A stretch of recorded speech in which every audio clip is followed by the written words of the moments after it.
Est-ce qu'il y a des jeunes dans la salle? Parfait. Je nous ai trouvé une petite citation qui, je pense, devrait vous plaire. Vous êtes prêts? Allez, c'est parti. Notre jeunesse aime le luxe. Elle est mal élevée. Elle n'a aucune espèce de respect pour les anciens. Nos enfants d'aujourd'hui sont des tyrans. Ils ne se lèvent pas quand un vieillard entre dans une pièce. Ils répondent à leurs parents. Ils sont tout simplement mauvais. Voilà. Eh ben, on est rhabillé pour l'hiver, hein, on est content. Bon, heureusement, comme toute citation, il y a forcément un auteur et une date. Alors, qui est-ce? Qui est-ce? Eh bien, c'est Socrate, en l'an -470. Et quand je vois ce genre de citation, je me demande si c'est vraiment la manière de faire qui a changé, ou si c'est pas plutôt la manière dont on aurait de décrypter notre société qui a évolué. J'entends très souvent oh, les jeunes, ils finiront bien par rentrer dans le moule. Hein. Qui, par exemple, a déjà entendu ce genre de phrase? Allez-y à main levée, qui a déjà entendu ce genre de phrase?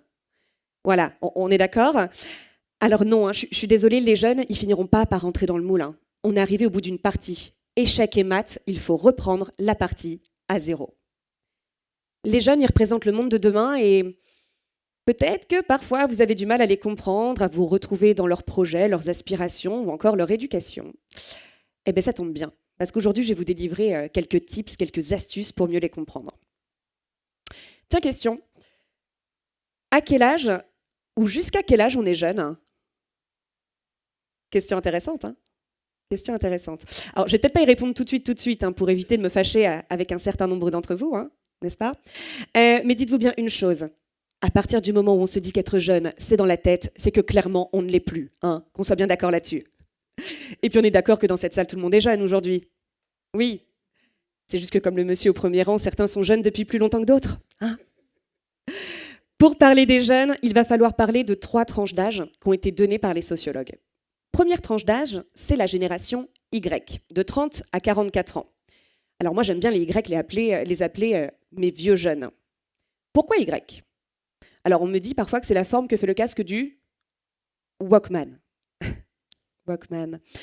Je vous laisse imaginer l'âge qu'avait le participant qui m'avait fait cette proposition. Hein.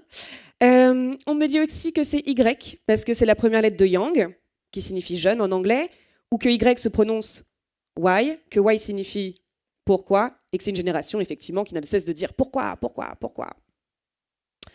La mieux que j'ai eue récemment, c'était Thaïs. Le Y représente la fourche tridimensionnelle des problèmes que nous rencontrons aujourd'hui sur l'accessibilité triangulaire du marché du travail. Bon, j'ai compris qu'il n'y avait pas que les jeunes qui aimaient bien se prendre la tête. Deuxième génération pour parler des jeunes, j'aimerais parler de la génération Z de 12 à 29 ans. Alors moi, j'aime bien les appeler mes jeunes. Peut-être que vous avez entendu parler des millennials. Ouais, ça vous parle? Donc, la génération Z de 12 à 29 ans. De 12 à 29 ans. De 12 à 29 ans, il n'y a rien qui vous choque. Moi, clairement, c'est plus une fourchette d'âge, les gars. Hein. C'est un râteau.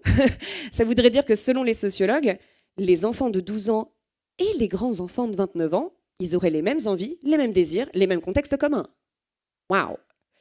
Alors, je parle avec mon alternant, et il a 19 ans, et il me dit oh, moi, Thaïs, les jeunes, je les supporte pas.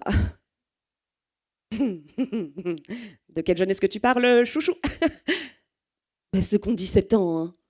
Donc, au sein d'une même génération, parfois, ils ne se comprennent pas. Et là, attention, panique chez les sociologues. Oh, on est arrivé au bout de l'alphabet, mais qu'est-ce qu'on va faire? Bon, je vous rassure, hein. On a trouvé une solution, pas de panique.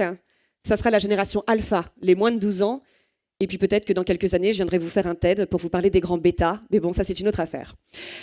Maintenant qu'on a bien en tête ces 3 tranches d'âge définies par les sociologues pour parler des jeunes générations, laissez-moi vous parler du monde de demain. Le monde de demain, il est perçu comme anxiogène, angoissant, incertain. Personne ne sait de quoi demain sera fait, tout le monde l'ignore, hein, personne ne peut prédire l'avenir. En revanche, ce que malheureusement on sait bien, c'est qu'il y a un dérèglement climatique. Des guerres aux 4 coins du monde, sous différentes formes. Il y a une crise du pouvoir d'achat et on parle de pandémie mondiale. Et à force d'être baignés dans ce flot de nouvelles angoissantes, ces jeunes ils vont se construire avec une idée forte en tête, de manière consciente, et j'appuie sur la suite, ou inconsciente. Et cette idée, c'est « je peux mourir demain ». Pour le moment, je vous parle de ma génération Y et de ma génération Z. Mais je pourrais parler des très jeunes alpha, qui eux sont carrément nés dans ce flot de nouvelles angoissantes. Pour eux, c'est pas « hey, tu peux mourir demain », c'est « chouchou, t'as de la chance d'être encore en vie hein ». Une génération, par exemple, à qui on fait faire des exercices de confinement dans les écoles. Alors, vous savez, pour parer à de futures attaques. Heureusement, on ne va pas parler d'assaillants, on va parler du grand méchant loup qui rentre dans l'école. Mais c'est super anxiogène pour ces enfants. Une génération à qui on dit aussi, par exemple, allez, prépare tes bagages, je t'emmène en week-end. On a découvert un nouveau continent. C'est le 7e continent. Un monstre de plastique. C'est une génération à qui on va dire de choisir entre la pâte à tartiner et les orang-outans. Que l'ours polaire n'a plus assez de glace pour élever son ourson. Ah, fumée-tu, et puis on est trop nombreux sur la planète. Et d'ailleurs, le prix de l'essence a considérablement augmenté, et les gens se tapent dessus pour quelques litres. Ça donne envie de se lever demain matin pour savoir de quoi demain sera fait. Et à force d'être baigné dans ce flot de nouvelles angoissantes et de « je peux mourir demain », eh bien, croyez-moi, les projets à moyen et long terme, on s'en fiche complètement. L'instantanéité. L'instantanéité pour comprendre ces jeunes. L'instantanéité, ça va être un rempart face au flot de nouvelles angoissantes. Il y a une urgence à vivre tout de suite, maintenant. On est passé d'un plaisir différé à un plaisir immédiat. L'instantanéité comme clé de compréhension pour essayer de voir un peu plus clair dans ces jeunes. Et cette instantanéité, forcément, on va la retrouver aussi dans le monde de l'entreprise. Ces jeunes, ils vont être à la recherche de 2 choses. La qualité de vie au travail et l'équilibre pro-perso. Ces jeunes, ils ont vu quoi? Ils ont vu leurs parents trimer, perdre leur vie à la gagner. On le sait sans débat aucun que la retraite, telle qu'on la connaît aujourd'hui, on n'y aura pas accès. Eh bien, ils vont créer un nouveau concept. Et ce nouveau concept, messieurs, dames, c'est la retraite tout au long de la vie. Oui, messieurs, dames, mes parents avaient des rêves, mais moi, je vais les réaliser. J'ai envie de profiter tout de suite maintenant des gens que j'aime, de ma famille, de mes amis, de mes enfants, de mes animaux de compagnie. Je veux faire un barbecue avec vous en plein milieu de semaine? Je le fais. Je veux poser mon lundi parce que je veux faire le semi-marathon de Berlin? Je le fais. Mais forcément, ça va créer un réel décalage avec le monde de l'entreprise. 1/3 des millénials seraient prêts à changer d'entreprise pour un meilleur environnement de travail. Alors, quand je parle d'environnement de travail, je parle par exemple de 2 semaines de 4 jours ou de télétravail. Alors oui, je sais, ça peut hérisser le poil de certains. Mais entre nous, quand on en bénéficie, en général, on en est quand même super content. Ces jeunes, ils obligent la société actuelle à repenser les codes de l'entreprise. Et ça va être bénéfique pour tout le monde, pas que ceux qui ont moins de 30 ans. Aujourd'hui, tout ce qu'ils vont pouvoir créer comme changement, ils vont pouvoir en bénéficier eux, mais ils vont aussi pouvoir en faire bénéficier les autres générations. Je parlais avec une maman et elle me dit « Thaïs, je viens de changer de boulot. Alors, je gagne 200 € bruts de moins par mois. Je pouvais me le permettre, mais ça nécessitera forcément quelques concessions. Mais depuis que j'ai ce nouveau boulot, je peux emmener et ramener moi-même les enfants de l'école. Je déjeune tous les midis avec mon mari à la maison. Et en plus, j'ai mon mercredi après-midi. Finalement, pour 200 € bruts de moins par mois, ce genre de choses, ça n'avait pas de prix. » Clairement, les leviers ne sont pas les mêmes qu'il y a 30 ans où l'ascension se faisait par le travail avec un surinvestissement visible au détriment du personnel. Aujourd'hui, ces jeunes, ils vont faire de l'équilibre pro-perso un véritable cheval de bataille. Sauf que ça va créer quoi? Ça va créer des chocs générationnels parce qu'en face, il y a qui? Il y a des générations plus âgées qui voient des jeunes qui s'autorisent des choses que ces générations plus âgées s'étaient vues refuser. Et j'irai même plus loin, auto-refuser. La frustration de ces générations plus âgées va peut-être grandir avec le chiffre qui arrive. Tenez-vous prêts. 44% des Y et 61% des Z envisagent de changer d'entreprise dans les 2 prochaines années. Ce chiffre, il peut rendre dingue. Ça veut dire que parfois, il y a des entreprises qui s'investissent sur des jeunes qui partent en seulement quelques années, mais ça peut rendre dingue.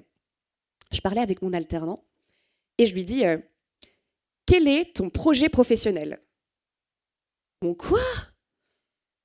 Ton projet professionnel, où est-ce que tu te vois? Je sais pas, moi, dans 4 ans. Oh, Thaïs, je sais déjà pas si je serai chez vous à la fin de l'année, alors dans 4 ans.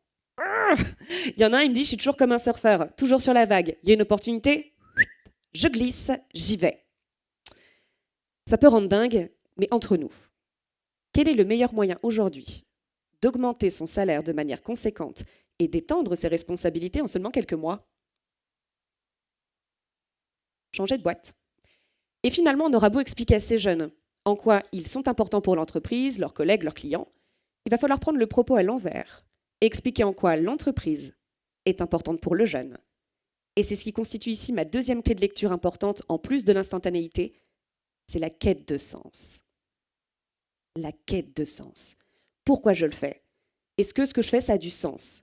Est-ce que l'entreprise dans laquelle je m'investis, elle répond à mes valeurs du moment, à qui je suis actuellement? La quête de sens comme deuxième grande clé de lecture. Pour ma part, j'ai eu une épiphanie en parlant avec une maman, et je lui demande de manière assez nonchalante ce que sa fille, qui était en terminale, voulait faire comme métier plus tard. Et vous savez ce qu'elle me répond? Alors non, vous ne pouvez pas le savoir parce qu'on ne se connaissait pas il y a encore 10 minutes. Elle me répond, Thaïs, je lui ai quasiment posé la même question. Bon, vous lui avez dit quoi? Je lui ai dit, ma chérie, quel est le premier métier que tu voudras faire plus tard? Je me suis dit que cette maman, elle avait tout compris. Vivre tout de suite, maintenant, sans penser à demain, et en accord avec ses valeurs et en accord avec soi-même. Et si finalement cette quête de sens, cet équilibre pro-perso, c'est pas un peu ce qu'on recherchait tous? Tout à l'heure, quand je vous ai parlé de profiter tout de suite maintenant, des gens que j'aime, de ses enfants, de sa famille, rassurez-moi, ça donne pas envie qu'à ceux qui ont moins de 30 ans, on est d'accord? Il y a une vraie convergence sociétale autour de ces sujets. Les jeunes, aujourd'hui, ils vont enfoncer des portes. Bon, clairement, parfois, ils vont les défoncer, les portes, qu'on soit bien d'accord. Mais ce qu'ils vont exiger comme changement, ça va être bénéfique à tout le monde. Si on reprend tout à l'heure mon exemple du télétravail. Imaginons vous, monsieur, depuis que vous êtes en télétravail, vous pouvez faire finalement l'entretien annuel de votre chaudière sans condamner une demi-journée de travail sur votre fiche de paye. Et ça, c'est un peu aux jeunes à qui on le doit. Bon, et aussi un peu à la crise épidémique, je vous l'accorde. J'aimerais partager avec vous une métaphore que j'aime beaucoup. Peut-être que certains la connaissent ou pas. C'est la métaphore de la planche de bois. Prenez une planche de bois, tout à fait classique, pour faire par exemple une balançoire à un enfant que vous aimez bien. Alors je vous laisse choisir l'enfant que vous aimez bien, je vous laisse choisir la taille de votre planche de bois et où vous l'avez achetée. Est-ce que tout le monde visualise bien une planche de bois? C'est bon? Alors, cette planche de bois, c'est notre société. Et moi, je vais commencer à faire ma balançoire. Alors, je fais des trous, je plante des clous, je passe la corde, je vérifie. Ça penche un peu, je vais recommencer. Je retire tout. Je fais des trous, je plante des clous, je remets ma corde. Ah, j'ai un peu trop forcé sur l'autre côté. Bon, je vais recommencer. Excusez-moi, c'est bricoleur du dimanche, je fais ce que je peux. Donc, je recommence, je fais des trous. Bon, non, clairement, non, je suis vraiment pas douée. Et je reprends ma planche. Ma planche, maintenant, elle a des trous partout. Elle est friable. Et franchement, ça serait un peu inconscient de la donner à mon neveu ou à ma nièce pour faire une balançoire.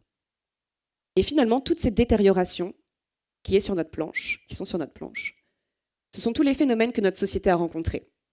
Et si vraiment je veux faire cette balançoire, il va falloir que je reparte d'une planche neuve. Pour notre société, c'est exactement pareil. Si je veux continuer à avancer, il faut que je reprenne la partie à zéro, avec des nouveaux codes, des nouvelles règles, mais attention, en embarquant toute l'équipe à bord. Est-ce que je vais vous apprendre un truc de dingue? La machine à remonter dans le temps, elle n'existe pas, il faut vivre avec son temps. Alors si demain, madame, je viens vous voir pour vous dire que c'est vrai que j'aimerais bien avoir une semaine de 4 jours, parce que c'est vrai que ça pourrait être pas mal, ou que je viens vous voir pour vous dire que non, je n'ai pas de projet professionnel pour les 4 prochaines années, ou encore vous, monsieur, que je viens vous voir pour vous dire que j'aimerais bien poser mon lundi parce que j'ai en projet de faire le semi-marathon de Berlin, on pourra déjà prendre tous une grande respiration et se dire que ces jeunes qui nous cassent clairement les codes, au fond, ils ont peut-être un tout petit peu raison. Merci pour votre attention, merci beaucoup. Merci.